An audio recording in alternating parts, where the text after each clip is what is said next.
Students welcome back. अभी तक हमने क्या पढ़ा है जरा याद कर लेते हैं। चैप्टर है हमारा यूनिट्स एंड मेजरमेंट्स और हम क्या स्टडी कर रहे हैं, measurements of length, measuring length. अच्छा, लेंथ के मेजरमेंट में हमने पढ़ा है कि there are direct and indirect methods for measurement of length. Direct method में हम इंस्ट्रूमेंट्स यूज करते हैं। फॉर एग्जांपल, मुझे अगर ये पेन का लेंथ मेजर करना है तो मैं ये स्केल से, मेजरिंग स्केल से इसका लेंथ मेजर कर सकता हूँ। मुझे बहुत छोटा लेंथ मेजर करना है, मुझे मान लो ये इसका डायामीटर मेजर करना है पेन का, तो पेन का डायामीटर तो मैं इसे स्केल से मेजर नहीं कर सकता हूँ।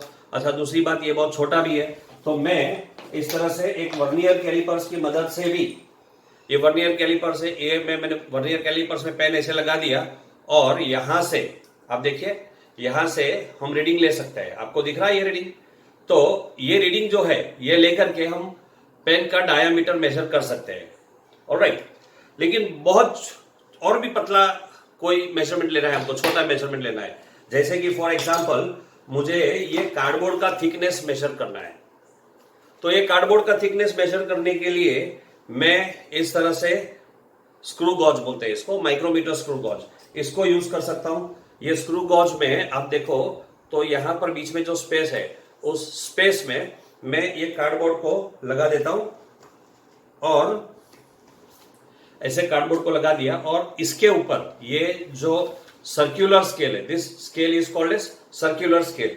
तो ये सर्कुलर स्केल के ऊपर जो रीडिंग्स है वो रीडिंग्स देख करके हम ये कार्डबोर्ड का थिकनेस मेजर कर सकते हैं। ऐसे इंस्ट्रूमेंट्स है हमारे पास हम जिससे बहुत सारे मेजरमेंट्स कर सकते हैं। ये सारे मेथड्स कौन से हैं? डायरेक्ट मेथड्स है। तो डायरेक्ट मेथड से हम बड़े बड़े डिस्टेंसेस भी मेजर कर सकते हैं। मैंने लास्ट लेक्चर में, इसके पहले 3-4 वीडियो पहले मैंने बताया था, जैसे फॉर एग्जांपल हमको 100 मीटर्स तक का डिस्टेंस मेजर करना है तो हम मीटर टेप लेकर के मेजर कर सकते हैं। तो डायरेक्ट मेथड से बच्चों कौन कौन से मेजरमेंट्स हम कर सकते हैं? तो मैक्सिमम हम 10⁻² मीटर्स तक तो कर सकते हैं मीटर टेप की हेल्प से। 10⁻² मीटर्स यानी कि 100 मीटर्स। फिर अगर मैं ऐसी स्केल यूज करता हूं तो छोटा सा छोटा मेजरमेंट में 10⁻⁻1 -3 सॉरी 10⁻³ यानी कि 1 मिलीमीटर तक का भी मेजरमेंट ले सकता हूं। अगर मैं इसको यूज करता हूं, वर्नियर कैलिपर्स बोलते हैं इसको, तो मैं 10⁻⁻4, ये होता है 1 मिलीमीटर, ये होता है 0.1 millimetre, and micrometer screw gauge की मदद से मैं 0.01 10⁻⁻5 यानी कि 0.01 मिलीमीटर तक का भी मेजरमेंट कर सकता हूं। ये भी 0.1 मिलीमीटर है। तो ये बहुत छोटे छोटे मेजरमेंट्स हम कर सकते हैं और ये सारे डायरेक्ट मेथड्स हैं। लार्ज मेजरमेंट्स के लिए इनडायरेक्ट मेथड हम पढ़ चुके हैं, पैरेलैक्स मेथड है, और मैंने आपको बताया था दूसरे भी मेथड्स हैं, जैसे कि ट्रिग्नोमेट्री यूज कर सकते हैं हम, फिर रिफ्लेक्शन मेथड यूज कर सकते हैं। तो alright, that was all about large measurements. Today now let us discuss about indirect method for very small measurements. अगर मुझे बैक्टीरिया की साइज मेजर करनी है या आल्गे की साइज मेजर करनी है तो हम कैसे मेजर करेंगे?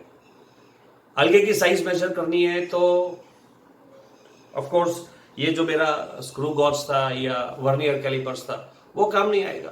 तो मैं आपको दिखाता हूं उसमें क्या काम आएगा हमको। आप इसको पहचानते हो डेफिनेटली, ये क्या है? माइक्रोस्कोप है। ये माइक्रोस्कोप को हम बोलते हैं optical microscope. This microscope is called as optical microscope.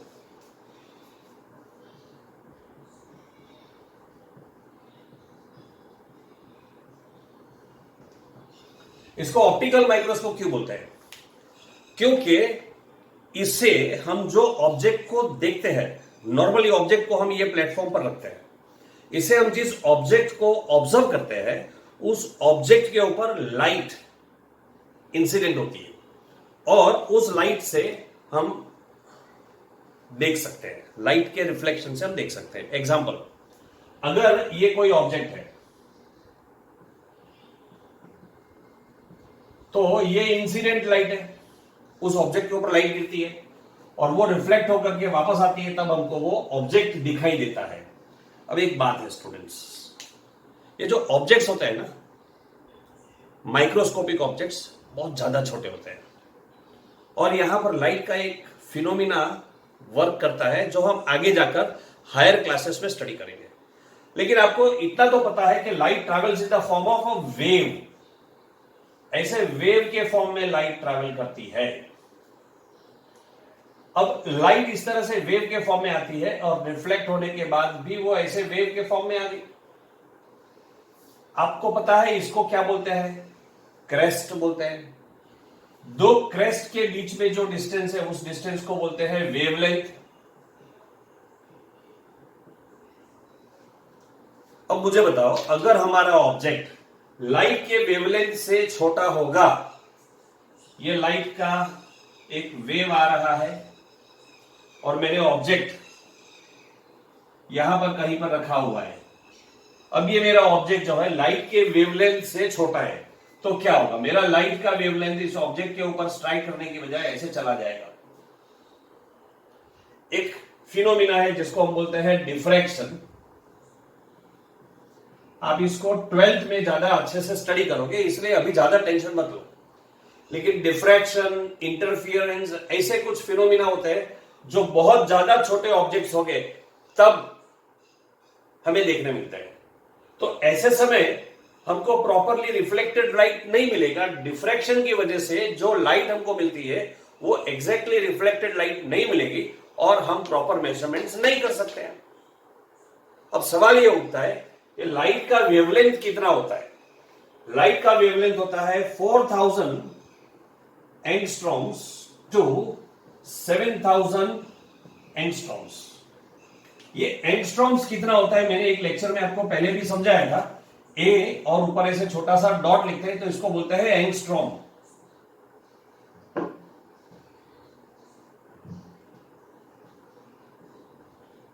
और 1 एंगस्ट्रॉम होता है 10⁻⁻10 मीटर्स। ये मैंने जो मेरा सेकेंड वीडियो बनाया था ना, जिसमें मैंने ग्रीक अल्फाबेट्स वगैरह सारा एक्सप्लेन किया था, उसमें ये मैंने एक्सप्लेन किया, एक बार उसको देख लेना।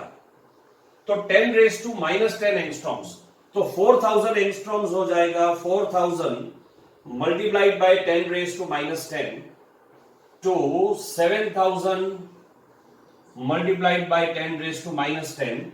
ये 3 जीरो गए तो ये हो जाएगा 4 multiplied by 10⁻⁻7 to 7 multiplied by 10⁻⁻7 metres.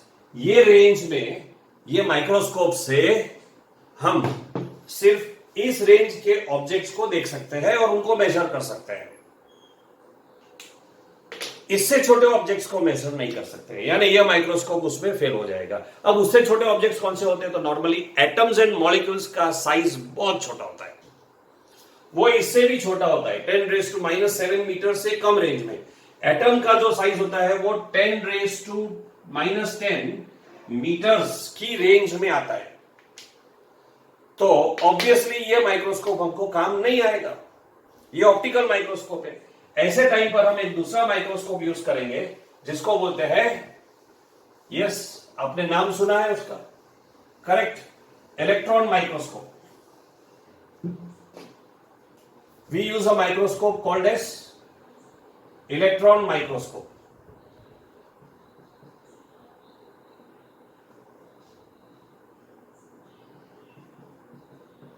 ये electron microscope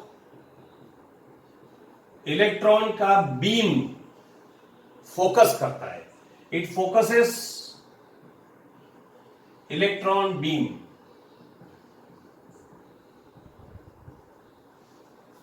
with the help of proper electric and magnetic fields। थोड़ा सा नया कंसेप्ट है आपके लिए, डोंट वरी, और डिटेल में इसको 12th में स्टडी करेंगे। फिलहाल बस इतना याद रखो आप कि एक इलेक्ट्रॉन माइक्रोस्कोप इलेक्ट्रॉन बीम को फोकस करके लेंथ को मेजर करता है, ठीक है। तो इसका रिजोल्यूशन कितना है, यानी कि ये कितना लेंथ तक का मेजरमेंट कर सकता है। It can measure up to 0.6 angstroms, that is sufficiently very good. तो इलेक्ट्रॉन माइक्रोस्कोप की मदद से हम एटम्स और मॉलिक्यूल्स को देख सकते हैं। थोड़ा और टेक्नोलॉजी डेवलप हुआ और हमारे पास और एडवांस्ड डेवलप्ड माइक्रोस्कोप्स आ गए, और अब हमारे पास इससे भी एडवांस माइक्रोस्कोप है, टनलिंग माइक्रोस्कोप।